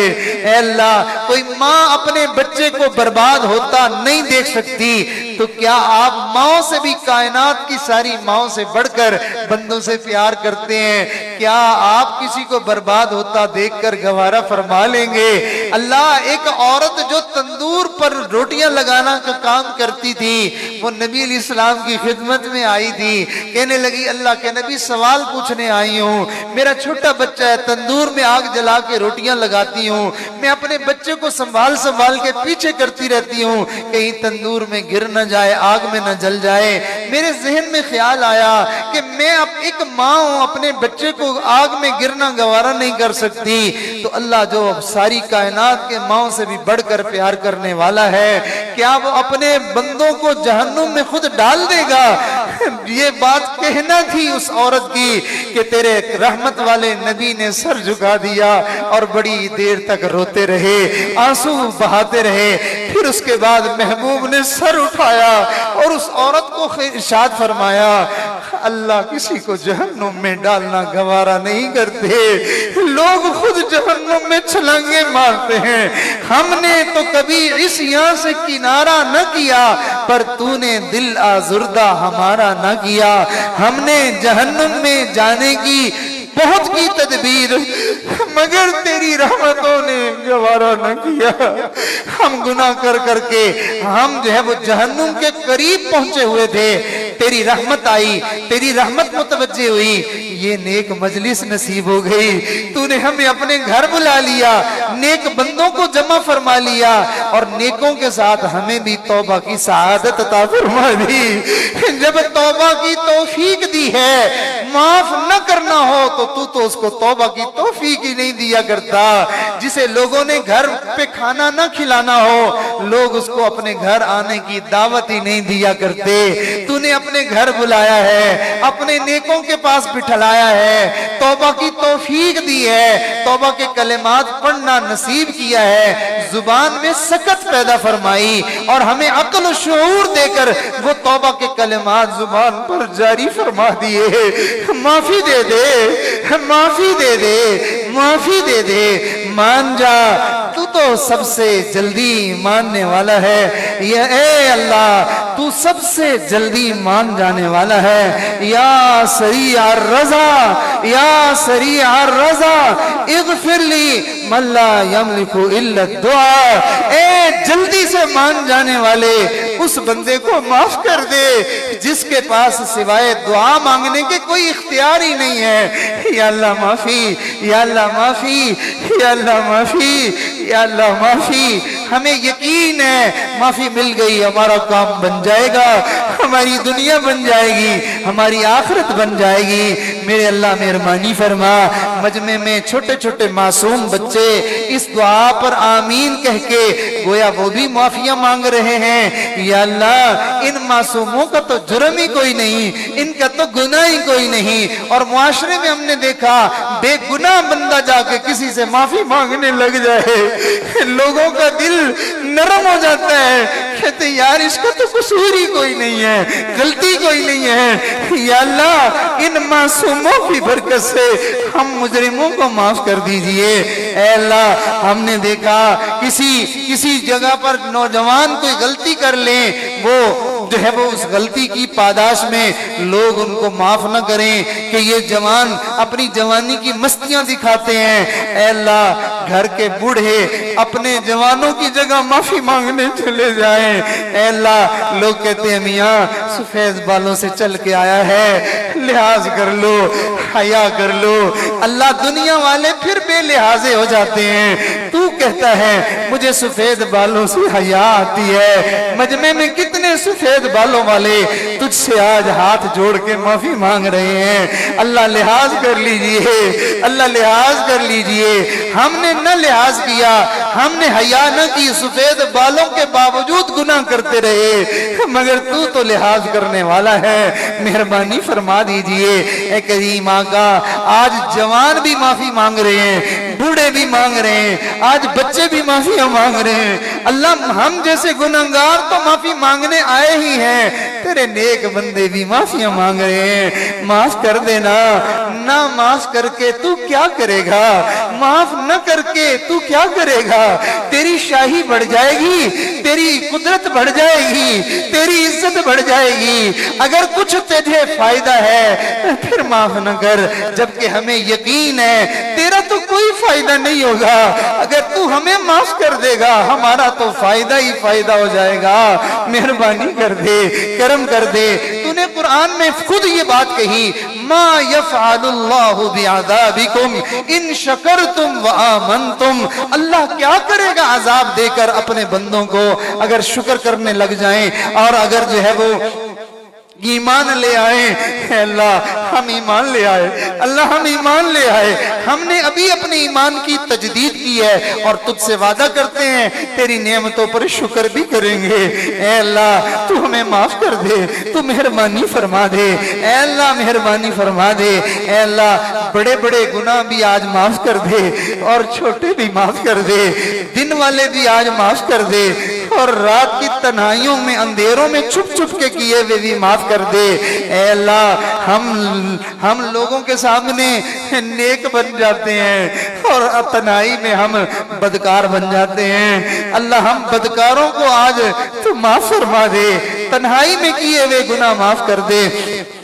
یا اللہ اے اللہ جن گناہوں کو منصوبے سے کیا، پلان بنایا، ارادہ کیا، تمنا کی اور ہم نے پھر ان گناہوں کو کیا، آج وہ بھی معاف کر دے۔ اور خیال نہیں تھا، ارادہ نہیں تھا، سوچ نہیں تھی، گناہ میں پھنس گئے، اللہ وہ بھی معاف کر دے۔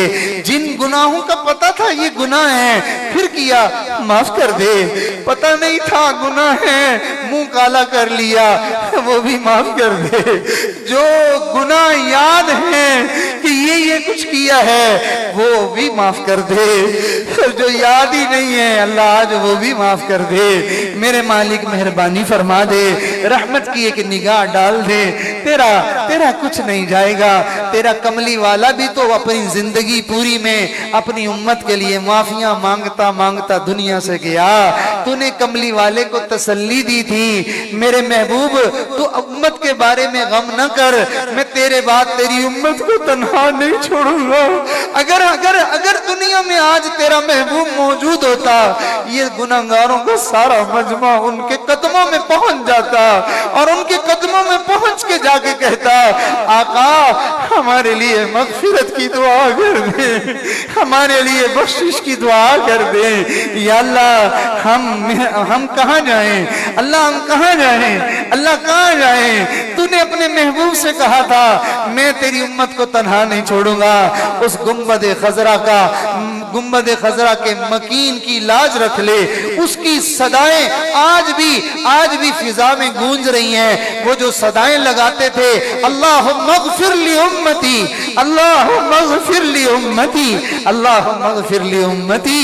اللہ تجھے ان صداؤں کا واسطہ ہے، ہمیں بھی معاف کر دے، ہمارے ماں باپ کو بھی معاف کر دے، ہمارے بیوی بچوں کو بھی معاف کر دے، ہمارے زندوں کو بھی معاف کر دے اور ہمارے مردوں کو بھی معاف کر دے۔ یا اللہ نہیں معاف کرنا، اتنے بڑے مجرم ہو گئے ہیں ہم کہ معافی نہ کرنے کا، معاف نہ کرنے کا فیصلہ کر دیا گیا ہے۔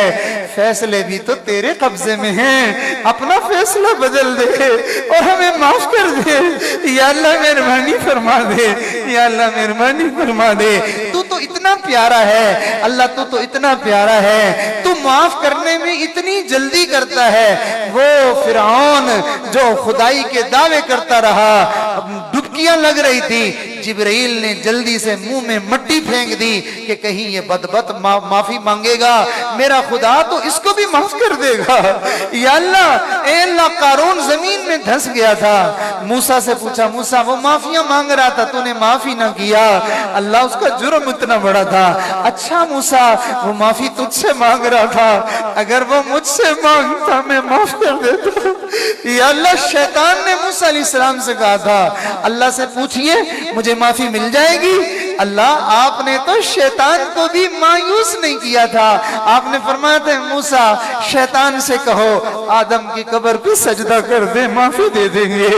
یا اللہ، ہم برے ہیں، ہم گندے ہیں، ہم بدکار ہیں، بد کردار ہیں، جہان سے گئے گزرے ہیں، مگر شیطان تو نہیں ہے۔ تو شیطان کو معاف کرنے کے لیے تیار ہے۔ تیرا نام لیتے ہیں، تیرے محبوب کا کلمہ پڑھتے ہیں، تیرے محبوب سے محبت کرتے ہیں، اے اللہ تیرے نبی سے عشق کرتے ہیں، اے اللہ تیرے نبی سے پیار کرتے ہیں، اپنے نبی کے غلاموں کو معاف کر دے، معاف کر دے۔ اللہ، کسی کے بیٹے کے کوئی جو ہے وہ جرم ثابت ہو جائے اور وہ سب کے سامنے بتایا جائے فلانے کے بیٹے نے یہ کرتوت کیا ہے اور اس کو سزا دی جا رہی ہے، باپ کا سر شرم سے جھک جاتا ہے۔ اللہ، ایسا نہ ہو کل قیامت کے دن بھرے مجمع میں اعلان ہو جائے محمد صلی اللہ علیہ وسلم کا فلانا جو امتی تھا اس کے جرم کی وجہ سے آج اس کو جہنم میں ڈالا جا رہا ہے۔ تیرا محبوب دنیا میں کہہ گیا تھا میری امت کے لوگوں میرے رب کے سامنے مجھے شرمندہ نہ کرنا۔ اللہ معافی، اللہ معافی، اللہ معافی، اللہ معافی۔ ہم تیرے محبوب کو کچھ نہ پہنچا سکے، کیا ہمارے نصیب میں یہی رہا کہ ہم قیامت میں ان کے لیے شرمندگی کا باعث بننے والے ہیں؟ یا اللہ نہ، یا اللہ نہیں، یا اللہ معاف کر دیجئے، یا اللہ معاف کر دیجئے، یا اللہ معاف کر دیجئے، اے کریم مہربانی کر دیجئے۔ اللہ، بیماروں کو شفا عطا فرما دیجئے، قرض داروں کو قرضوں سے نجات دے دیجئے، اے اللہ بے روزگاروں کو اچھے روزگار دے دیجئے، بے گھروں کو اپنے گھر دے دیجئے، بے اولادوں کو نیک اولاد دے دیجئے، اے اللہ بن بیاہے بچوں کے اللہ نکاحوں کا انتظام فرما دیجئے، اللہ جو شادی شدہ زندگی گزار رہے ہیں الفت محبتیں دے دیجئے، اتفاق اتحاد نصیب فرمائیے۔ والدین کے لیے اللہ اپنے بچوں کے جو ہے وہ فرض نبھانے آسان فرما دیجئے۔ خوش نصیب بچے قرآن پڑھتے ہیں، انعام پائے ہیں، اللہ ان بچوں کی خوش نصیبی میں مزید اضافہ کر دیجئے۔ اے اللہ، یہ کیسے اچھے لوگ ہیں، بچوں کو قرآن بھی پڑھاتے ہیں پھر اپنی جیب سے خرچ کر کے انعام بھی دیتے ہیں۔ یا اللہ، اے اللہ ان لوگوں کو، ان اساتذہ کو اور ان حضرات کو جزائے خیر عطا فرما، بہترین بدلہ عطا فرما۔ اے اللہ ان بچوں کو حافظ قرآن بنا، قاری قرآن بنا، عالم قرآن بنا، عاشق قرآن بنا، اللہ خادم قرآن بنا، اللہ دائی قرآن بنا، شیدائی قرآن بنا۔ اے اللہ یہ مدرسے کا سلسلہ دن بدن بچوں کا بچیوں کا بڑھتا جا رہا ہے۔ شاہ صاحب فرما رہے تھے جگہ کی تنگی ہے، میرے اللہ اپنی جناب سے جگہ کا انتظام کر دے، تیری زمین بڑی وسیع ہے، کیا تیری زمین قرآن کے لیے نہیں ہے؟ اللہ قرآن کے لیے وسیع جگہ کا انتظام فرما دے، میرے اللہ مہربانی فرما، اپنے کسی سعادت مند بندے کے دل میں یہ داعیہ ڈال دے اور یہ سعادت اس کے مقدر فرما دے۔ یا اللہ مہربانی فرما دے، اے اللہ ہمیں اتنی وسعت دے دے، اللہ اتنے اسباب دے دے، اللہ یہ سعادت ہمیں مل جائے۔ میرے مالک کے قرآن کے لیے ہم جگہ بنا دیں، جب تک قرآن پڑھا جاتا رہے ہمارے لیے اجر کے سلسلے چلتے رہیں اور ہماری قبر میں بھی اس کی ٹھنڈی ہوائیں پہنچتی رہیں۔ یا اللہ جگہ کا انتظام کر دے، تو خزانوں والا ہے، تو قدرتوں والا ہے، تو زمینوں کا مالک ہے، تو آسمانوں کا مالک ہے۔ اے اللہ اپنے خزانوں سے عطا فرما دیجئے۔ اے کریم آقا شاہ صاحب کی تمام کوششوں کو، محنتوں کو، کاوشوں کو قبول کر لیجئے۔ اے اللہ قبول فرما لیجئے۔ محنت کرتے ہیں، بھاگ دوڑ کرتے ہیں، اے اللہ آخر انسان ہے، کمی بیشیاں تو ہوتی ہیں، کمیاں معاف کر دیجئے، درگزر کر دیجئے۔ جو حقوق کی ادائیگی نہیں ہو پا رہی ہے اللہ ان کے پورا کرنے میں بھی اللہ مدد فرما دیجئے۔ جو اس کام میں خیر کے سلسلے میں جتنے علاقے والے دوست احباب معاون بنے ہوئے ہیں، اس فقیر کے جو ہے وہ اس مشن میں اللہ وہ جو ہے وہ محبت سے پیش آتے ہیں، تعاون کرتے ہیں، پیار کرتے ہیں، دعائیں کرتے ہیں، اے اللہ کسی بھی انداز میں خیر کے پھیلنے میں اللہ وہ معاون بنتے ہیں، رکاوٹ نہیں بنتے۔ اللہ تو ان کا معاون بن جا، اللہ تو ان کا مددگار بن جا، اللہ تو ان کا سہارا بن جا، اللہ تو ان کا آسرا بن جا۔ اور ہمارے حضرت مولانا ایوب ہاشمی رحمت اللہ علیہ اور ان کے جو ہے وہ جتنے بھی خدام اور متوسلین جنہوں نے ان سے فیض پایا اور پھر اس کام میں آگے بڑھے یا وہ اس کام کے پھیلنے میں مزید اب بھی فکر مند ہیں، اللہ اس پورے کے پورے قافلے پر بے شمار رحمتیں نازل فرما، بے حساب برکتیں نازل فرما، ہماری ان دعاؤں کو قبول فرما۔ شاہ صاحب کی والدہ صاحبہ بیمار ہیں، شفا عطا فرما۔ ان کے جو ہے وہ عزیزوں میں ایک نوجوان بچی بیمار ہے، اللہ اس کو بھی شفا عطا فرما۔ اے کریم آقا مجمع میں جتنے بیمار بیٹھے ہوئے ہیں اے اللہ مجھ سمیت تمام بیماروں کو شفا عطا فرما۔ اللہ کچھ تو جسمانی بیمار ہیں اور کچھ روگی اللہ روح کے بیمار ہیں۔ جسم بیمار ہو بندہ جو ہے وہ اجر کا جو ہے وہ حقدار بن جاتا ہے، اے اللہ روح بیمار ہوتی ہے انسان لعنتوں کا حقدار بن جاتا ہے۔ جسم بیمار ہو بندہ قبر میں جا پڑتا ہے، روح بیمار ہو بندہ جہنم میں جا پڑتا ہے۔ اللہ ہمیں روحانی بیماریوں سے چھٹکارا عطا فرما، اللہ ہمیں اپنے بزرگوں کی صحبت اور ان کی سنگت عطا فرما اور اپنی بیماریوں کا علاج کروانے کی توفیق عطا فرما۔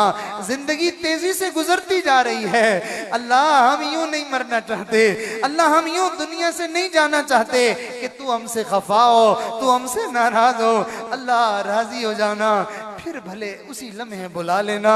اللہ راضی ہو جانا، جب تک تو راضی نہ ہو نہ بلانا، جب تک تو معاف نہ کر دے راضی نہ ہو جائے نہ بلانا، جب راضی ہو جائے بلا لینا۔ میرے اللہ مہربانی فرما، ہماری ان دعاؤں کو قبول فرما۔ اے اللہ حاضرین کے دلوں میں جو جو ارمان ہیں، جو جو تمنائیں ہیں، جو جو امیدیں ہیں، اللہ جو ہے ان کے دلوں میں جو ہے وہ باتیں ہیں، تو دلوں کے بھید جانتا ہے۔ سب ارمان پورے کر دے، ساری امیدیں پوری کر دے۔ کسی غریب کے دروازے پہ نہیں آ کے بیٹھے، یہ تو سخیوں کے بھی پروردگار شہنشاہ حقیقی زمین و آسمان کے مالک و خالق کے دروازے پہ یہ مجمع آیا ہے۔ جھولیاں بھر دے، جھولیاں بھر دے، امیدوں سے بڑھ کے دے دے۔ مانگنے والا انسانوں سے مانگتا ہے تو انسان اپنے در کے منگتے کو اس کی مانگ کے مطابق نہیں اپنی شان سے دیتا ہے۔ مانگنے والا 1 روپے کا سوال کرتا ہے، دینے والا 10 کا نوٹ نکال کے دے رہا ہوتا ہے، کبھی 20 دے رہا ہوتا ہے، کبھی 50 اور 100 دیتا ہے، کبھی 1000 پکڑا دیتا ہے۔ یا اللہ یہ انسان ہے، کمزور ہے، محتاج ہے اور خود جو ہے وہ لالچی ہے اور بخیل ہے۔ اللہ تو پاک ہے، تو سخی ہے، تو غنی ہے، تو ہم منگتوں کی مانگ نہ دیکھ، اپنی شان کے مطابق عطا فرما، اپنے خزانوں کے بقدر عطا فرما، اپنی عزتوں کے بقدر عطا فرما۔ اے اللہ ہر طرح کے دکھوں سے غموں سے ہمیں حفاظت عطا فرما، اللہ آنے والی مصیبتوں سے ہماری حفاظت فرما۔ اللہ برے دن نہ دکھانا، اللہ برے دن نہ دکھانا، اللہ برا وقت نہ دکھانا، اللہ برے حالات میں ہمیں مبتلا نہ کرنا، اللہ برا جو ہے وہ کام ہم میں اس میں مبتلا نہ کرنا، برے لوگوں کی سنگت نہ دینا، برے پڑوس میں ہمیں نہ مبتلا کر دینا، اللہ برے اعمال میں ہمیں نہ دھنسا دینا، مدد کرنا، خیر کر دینا، کرم کر دینا۔ تو ہمارا ہو جانا، ہمیں اپنا بنا لینا۔ اللہ ہماری ایک بہن، اسلامی بہن عافیہ صدیقی، اللہ جرم نہیں ہے اس کا کوئی، اللہ تیری بندی ہے، جرم کوئی نہیں ہے میرے مالک، اللہ مہربانی کر دے، اللہ مہربانی کر دے، اللہ مہربانی کر دے، اللہ کرم کر دے، اللہ اپنی اس بندی کو رہائی دے دے، اللہ ہم اس کی عظمت کو سلام پیش کرتے ہیں میرے مالک، میرے مالک اس نے تو صحابیات کی یادیں تازہ کروا دی ہیں میرے مالک، ہم اس کی عظمت کو اور اس کے استقامت کو سلام کہتے ہیں میرے مالک، میرے مالک مہربانی کر دیجئے، ہم اپنی بے بسی پر شرمندہ ہیں، ہم شرمندہ ہیں، ہم شرمندہ ہیں، ہم شرمندہ ہیں میرے مالک، ہمیں اس شرمندگی سے نکلنے کا راستہ دے دے، ہماری بہن کو رہائی عطا فرما دے، اے اللہ ہمارا ملک بڑے برے بحران میں پھنس گیا ہے، یا اللہ اس ملک پر رحم فرما، اللہ جس کلمے کے نام پر تو نے یہ ملک دیا تھا اس کلمے کی برکت سے اس ملک کا حال اچھا کر دے میرے مالک، خیر خواہوں کے ہاتھ میں باغ دوڑ دے دے، اللہ نیک نیتوں کے ہاتھ میں اس کی باغ دوڑ دے دے، بدخواہوں سے اب اس کو تو چھٹکارا دے دے، اللہ میرے مالک بدخواہوں کو ہدایت دے دے، اگر قسمت میں ہدایت ہی نہیں ہے تو پھر ان کو چن چن کے دفع دور کر دے اور ان کو عبرت کا نشان بنا دے، جنہوں نے ملک و ملت کا ستیہ ناس کر دیا ہے میرے مالک، بے حیائی اور یعنی فحاشی کو عام کر دیا ہے، نیکی عیب بن کے رہ گیا اور بے حیائی دندناتے ہوئے کرتے ہیں میرے مالک، مہربانی فرما، جب سے آنکھ کھولی ہے تب سے یہی کچھ دیکھنے لگے، اچھے دن دکھا دے، اچھے حالات دکھا دے میرے مالک، مہربانی فرما دے، ہماری ان دعاؤں کو قبول فرما۔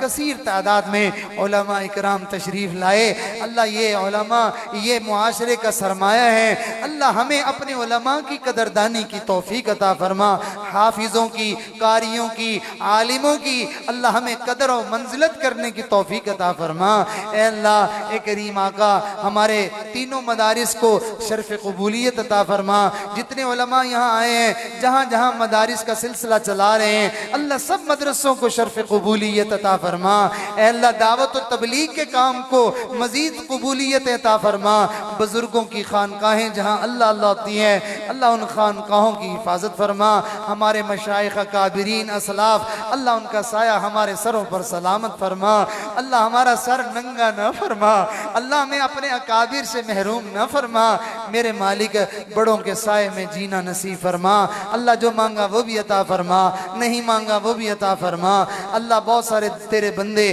تیرے گھر کے دیدار کا اشتیاق رکھتے ہیں، اللہ اپنے گھر کا دیدار ہم سب کو عطا فرما اور زندگی میں بار بار عطا فرما، بہت سارے لوگوں نے دعاؤں کے لیے پیغامات بھیجے ہیں، چٹے لکھی ہیں، میسج کیے ہیں، فون کیے ہیں، اس فقیر نے کئیوں سے وعدے کیے ہوئے ہیں، میں دعا کروں گا اے اللہ سب کے لیے دعائیں قبول فرما لیجئے، سب کو دعاؤں میں شامل فرما لیجئے، اللہ ہماری آج کی مانگی ہوئی اور اس دورے میں جتنے پروگرامات میں دعائیں کی گئی سب کو قبول فرما لیجئے، جتنے دوست جو ہے وہ مسلسل رفیق سفر رہے، معاون رہے، اللہ ان کا جڑنا قبول فرما اور اس سفر کے برکات ان کو عطا فرما اور ان کے قلوب کو معرفت کے نور سے منور فرما اور مشائخ کے فیض سے ہم سب کو فیض یاب فرما، ربنا تقبل منا انک انت السمیع العلیم وتب علینا انک انت التواب الرحیم، وصلی اللہ تعالی علی حبیب خیر خلقہ سیدنا محمد وعلی آلہ واصحابہ اجمعین، آمین برحمتک یا ارحم الراحمین۔